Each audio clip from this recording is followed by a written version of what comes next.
जय हिंद साथियों, स्वागत है आप सभी का। साथियों, आज हम लोग 5 जनवरी 2023 के महत्वपूर्ण करंट अफेयर्स को पढ़ेंगे। अगर आप करंट अफेयर्स का पीडीएफ चाहते हैं तो आप हमारे टेलीग्राम ग्रुप को ज्वाइन कर सकते हैं। टेलीग्राम ग्रुप का लिंक मैं डिस्क्रिप्शन में दे दूंगा। तो आइए दोस्तों, शुरू करते हैं आज के करंट अफेयर्स के वीडियो को। तो दोस्तों, जैसा कि आप देख पा रहे होंगे, आपके सामने पहला प्रश्न है।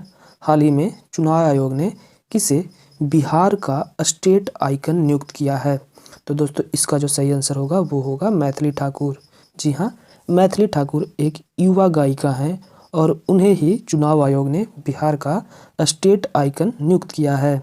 आइए बढ़ते हैं दोस्तों दूसरे प्रश्न की ओर। दूसरा प्रश्न है, हाल ही में किस राज्य सरकार ने मुख्यमंत्री सुखाश्रय सहायता कोष लॉन्च किया है?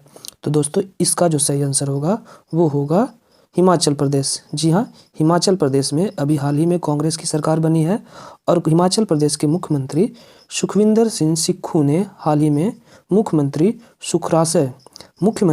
सुखाश्रय सहायता कोष लॉन्च किया है। इसके माध्यम से बच्चों तथा गैर आश्रित महिलाओं को उच्च शिक्षा में सहायता प्रदान की जाएगी। आइए दोस्तों बढ़ते हैं तीसरे प्रश्न की ओर। तीसरा प्रश्न है, हाल ही में प्रवासन और गतिशीलता पर भारत और किस देश ने समझौता किया है? तो दोस्तों, इसका जो सही आंसर होगा वो होगा ऑस्ट्रिया। जी हाँ, ऑस्ट्रिया एक यूरोपीय देश है जिसकी राजधानी वियना है। हाल ही में भारत ने ऑस्ट्रिया के साथ ही प्रवासन और गतिशीलता पर समझौता किया है। आइए बढ़ते हैं चौथे प्रश्न की ओर।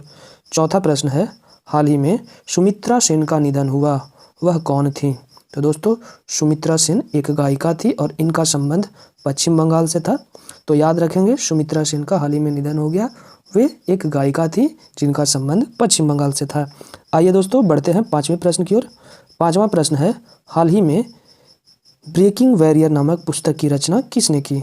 तो दोस्तों, इसका जो सही आंसर होगा वो होगा काकी माधवराव। जी हाँ, काकी माधवराव ने हाल ही में ब्रेकिंग बैरियर नामक पुस्तक की रचना की है। आइए बढ़ते हैं छठे प्रश्न की ओर। छठा प्रश्न है, चीन ने किस देश में नियुक्त अपने दूत चीन गांग को नया विदेश मंत्री बनाया है? तो दोस्तों, इसका जो सही आंसर होगा वो होगा अमेरिका। जी हाँ, अमेरिका में नियुक्त अपने दूत चीन गांग को चीन ने अपना नया विदेश मंत्री बनाया है।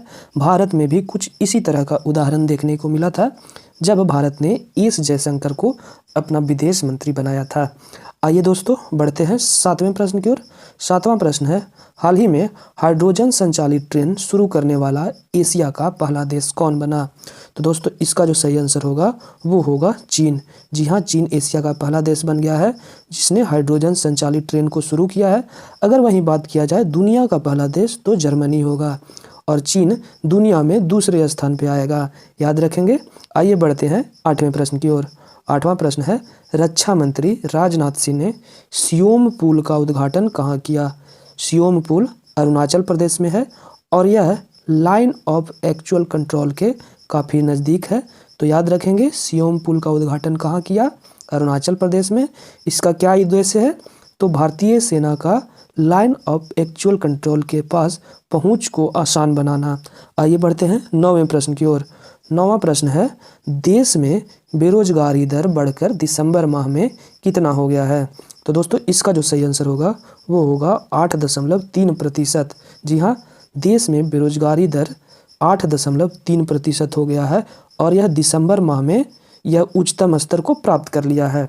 यह वर्ष 2022 का सबसे बड़ा दर है। इससे पहले सितंबर माह में यह अपने उच्चतम स्तर पर था। आइए दोस्तों बढ़ते हैं 10वें और अंतिम प्रश्न की ओर। 10वां और अंतिम प्रश्न है, HDFC बैंक ने डिजिटल सेवाओं में बदलाव लाने के लिए किसके साथ हस्ताक्षर किए? तो दोस्तों, इसका जो सही आंसर होगा वो होगा माइक्रोसॉफ्ट। जी हाँ, HDFC बैंक भारत का सबसे बड़ा निजी बैंक है और इसने अपने डिजिटल सेवाओं में बदलाव लाने के लिए माइक्रोसॉफ्ट के साथ समझौता किया है। तो याद रखेंगे। तो दोस्तों, इसी के साथ हमारा 10 करंट अफेयर्स का यह वीडियो समाप्त होता है। उम्मीद करते हैं आपको वीडियो पसंद आएगी। वीडियो पसंद आए तो वीडियो को लाइक शेयर करें। चैनल पे पहली बार आए तो चैनल को सब्सक्राइब करके बेल आइकन प्रेस कर लेंगे। धन्यवाद।